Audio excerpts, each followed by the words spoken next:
आखिर कौन थी वो महिलाएं और उन्होंने ऐसा क्या संगीन अपराध किया था जिसके कारण लोग आज भी उनसे उतने ही ज्यादा नफरत करते हैं। दोस्तों, वो औरतें हैं हेरोडियास और उसकी बेटी सलोमी, जिन्होंने गुनाहों की हर सरहद को ही पार कर दिया। ये दोनों औरतें इतिहास में इतनी ज्यादा मशहूर हैं कि बहुत सारे नामचीन लेखकों ने इन पर किताबें भी लिखी है और हॉलीवुड में इनके नाम से बहुत सारी फिल्में भी बन चुकी है। लेकिन आज भी हर ईसाई और मुसलमान इन दोनों औरतों को अपना सबसे बड़ा दुश्मन मानता है। तो क्या कहानी है हेरोडियास और उसकी बेटी सलोमी की, बताएंगे आज के इस वीडियो में।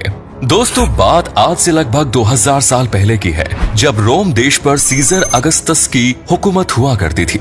सीजर अगस्तस ने रोम के एक हिस्से फिलिस्तीन का शासक अपने सबसे वफादार हेरोड द ग्रेट को बनाया। हेरोड को फिलिस्तीन की जनता बहुत ज्यादा पसंद करती थी। हेरोड के अस्तबल में एक आदमी काम करता था जिसकी एक बहुत ही सुंदर बेटी थी और उसका नाम था हेरोडियास। हेरोडियास की उम्र बढ़ने के साथ ही वो और भी ज्यादा खूबसूरत होती गई। हेरोडियास दिखने में इतनी ज्यादा सुंदर थी कि उस सल्तनत का हर आदमी उसकी खूबसूरती का दीवाना था। लेकिन हेरोडियास को अपनी खूबसूरती पर बहुत ज्यादा गुमान था। वो किसी सल्तनत की महारानी बनना चाहती थी और उसका ये ख्वाब पूरा भी होने वाला था। दोस्तों, हेरोड ने हैकले सुलेमानी बनवाया था, जिससे जनता बहुत ज्यादा खुश थी और उसी खुशी के जश्न में दावत का इंतजाम किया गया। इस दावत में सल्तनत के हर एक आदमी को बुलाया गया। इसी दावत में हेरोड के छोटे बेटे फिलिप को एक लड़की से प्यार हो गया और वो लड़की कोई और नहीं बल्कि हेरोडियास थी।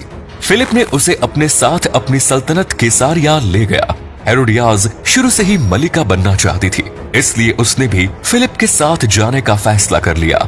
हालांकि ये फिलिप की पहली बेगम नहीं थी, बल्कि ये अपनी पत्नियों में सबसे ज्यादा प्यार हेरोडियास से ही करता था। फिलिप की बहुत सारी पत्नियों से वो अपनी सल्तनत के लिए वारिस नहीं पा सका था और अब उसकी सारी उम्मीदें केवल हेरोडियास से ही थी। लेकिन वो भी उसे उसकी सल्तनत के लिए वारिस नहीं दे सकी। कुछ समय बाद हेरोडियास को एक बेटी पैदा हुई जिसका नाम सलोमी रखा गया। फिलिप की सल्तनत को एक वारिस की जरूरत थी और हेरोडियास उसकी इच्छा पूरी नहीं कर सकी, जिसके कारण अब महल में उसकी तवज्जो कम होने लगी। फिलिप अब उसे पहले की तरह प्यार नहीं करता था। अपनी अहमियत कम होता देख हेरोडियास भी फिलिप से दूर होना चाहती थी और उसे किसी शक्तिशाली शहंशाह की तलाश थी। कुछ समय के बाद फिलिप के पिता और फिलिस्तीन के शहंशाह हेरोड द ग्रेट की मौत हो गई। अब उनकी सल्तनत का बंटवारा उनके बेटों के बीच हो गया। फिलिप को छोटा होने के कारण सल्तनत का सबसे कम हिस्सा दिया गया और उसके बड़े भाई हेरोड सेकंड, जिसे एंटिपास के नाम से जाना जाता है, उसे सल्तनत का सबसे बड़ा हिस्सा दिया गया। हेरोड फिलिप से दूर होना चाहती थी और इसके लिए उसने फिलिप के बड़े भाई एंटिपास को अपना दीवाना बनाया। हेरोडियास इतनी खूबसूरत थी कि कोई भी आदमी उसकी अदाओं से बच नहीं सकता था। एंटिपास भी हेरोडियास का दीवाना बन गया। एंटिपास हेरोडियास को किसी भी कीमत पर हासिल करना चाहता था। कुछ दिनों के बाद फिलिप का जन्मदिन आया और फिलिप ने अपने जन्मदिन के अवसर पर दावत का इंतजाम किया और सभी शहंशाहों के साथ अपने सभी भाइयों को भी दावत का न्योता भेजा। एंटिपास भी फिलिप की दावत में आया, जहां वो हेरोडियास के और ज्यादा करीब आ गया। ये दोनों इतनी ज्यादा करीब हो गए कि इन्होंने भागने का फैसला कर लिया। एंटिपास और हेरोडियास दोनों भाग भी गए और जब ये बात फिलिप को पता चली तो उसे बहुत ज्यादा गुस्सा आया, क्योंकि उसकी बेगम को भगाने वाला कोई और नहीं, उसका सगा बड़ा भाई था। अब बात फिलिप के सम्मान पर आ गई थी और किसी भी कीमत पर फिलिप अपने भाई से अपने पत्नी को वापस करना चाहता था। उस समय यहूदियों में सबसे ज्यादा सम्मान पाने वाले हजरत याहिया इस्लाम, जिन्हें यहूदी सम्मान से यूहन्ना कहते हैं, उन्होंने एंटिपास को हेरोडियास से निकाह करने के लिए मना किया, क्योंकि वो उनके छोटे भाई की बेगम थी। लेकिन एंटिपास से उनकी बात नहीं मानी। एंटिपास और फिलिप दोनों सगे भाइयों के बीच केवल एक औरत के लिए कई सारी लड़ाइयाँ लड़ी गई। इन जंगों में दोनों का बहुत नुकसान हुआ। अंत में उन दोनों के बीच कुछ समझौते हुए, जिसके चलते जंगों को टाल दिया गया। समझौते के अनुसार फिलिप को सल्तनत के कई बड़े हिस्से दिए गए और बदले में एंटिपास ने हेरोडियास को अपने साथ ही रखा। जंगों के खत्म होने के बाद जब हेरोडियास मल्लिका बनी तो उसने हजरत याहिया इस्लाम को, जिन्होंने एंटिपास को हेरोडियास से निकाह करने के लिए मना किया था, उन्हें गिरफ्तार करने का आदेश दे दिया। हजरत याहिया इस्लाम को गिरफ्तार करके हेरोडियास के बगीचे के लिए माली का काम दिया गया, जहां वो बगीचे की देखभाल करते थे। हेरोडियास हजरत याहिया इस्लाम को सजाए मौत देना चाहती थी, लेकिन एंटिपास ने हेरोडियास की बात नहीं मानी और उन्हें कभी भी सजाए मौत का फरमान जारी नहीं किया। सलोमी, जो अब काफी बड़ी हो चुकी थी, उसने खूबसूरती के मामले में अपनी माँ हेरोडियास को बहुत पीछे छोड़ दिया। उस सल्तनत में हर कोई सलोमी की खूबसूरती का दीवाना था। एक दिन सलोमी ने बगीचे में काम करते हुए हजरत याहिया इस्लाम को देखा।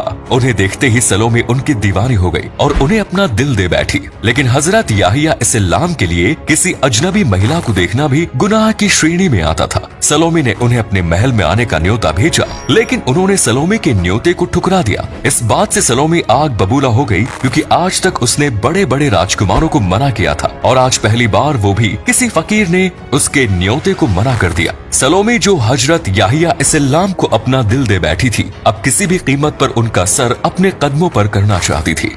कुछ समय के बाद एंटिपास की सालगिरह का मौका आया, जिसमें उन्होंने बहुत ही बड़ी दावत का इंतजाम किया और इस दावत में हर जगह के शहंशाहों को न्योता भेजा। सलोमी ने इस महफिल में अपने नृत्य का प्रदर्शन किया और उसकी खूबसूरती देखकर सभी शहंशाहों की आंखें फटी की फटी रह गई। हालांकि इस नृत्य में सलोमी ने मर्यादाओं की सारी हदें पार कर दी, लेकिन वो किसी भी कीमत पर शहंशाह को खुश करना चाहती थी ताकि उनसे अपनी बात मनवा सके। अंत में एंटिपास ने खुश होकर सलोमी को मुंह मांगा इनाम मांगने की घोषणा की। सलोमी इसी मौके का इंतजार कर रही थी। उसने हजरत याहिया इस्लाम का सर कलम किए जाने का इनाम मांगा। एंटिपास अपने वायदे के मुताबिक मजबूर था और उसे हजरत याहिया इस्लाम को सजाए मौत का हुक्म ना चाहते हुए भी देना पड़ा। हजरत याहिया इस्लाम का सर कलम कर दिया गया। दोनों माँ बेटे की इच्छा पूरी हो चुकी थी और वो दोनों बहुत ज्यादा खुश थी, लेकिन अपनी हवस और खूबसूरती के चक्कर में उन्होंने कभी भी सही और गलत की तरफ देखा भी नहीं। लेकिन कहते हैं ना, जैसी करनी वैसी भरनी, और खुदा भी उन दोनों के गुनाहों को देख रहा था और उनका हश्र भी अब बहुत बुरा होने वाला था। कुछ समय के बाद किसी बात को लेकर रोम के राजा एंटिपास से नाराज हो जाते हैं, जिसके कारण वो एंटिपास के भतीजे को एंटिपास को हराकर उसे बंदी बनाकर अपने सामने हाजिर करने का हुक्म देते हैं। जनता भी एंटिपास से काफी दुखी हो गई थी, क्योंकि वो अपनी पत्नी हेरोडियास के इशारों पर ही काम कर रहा था, जिसे आम जनता से कोई मतलब नहीं था। दोनों के बीच काफी भीषण जंग होती है, जिसमें आखिर में एंटिपास को हार का सामना करना पड़ता है और एंटिपास और हेरोडियास को जंजीरों में पकड़कर बादशाह के पास रोम भेज दिया जाता है। रोम के बादशाह उन दोनों को स्पेन के विशाल रेगिस्तान में मरने के लिए छोड़ने का हुक्म जारी करते हैं, जहाँ भूख और प्यास से एंटिपास और हेरोडियास दोनों की मौत हो जाती है।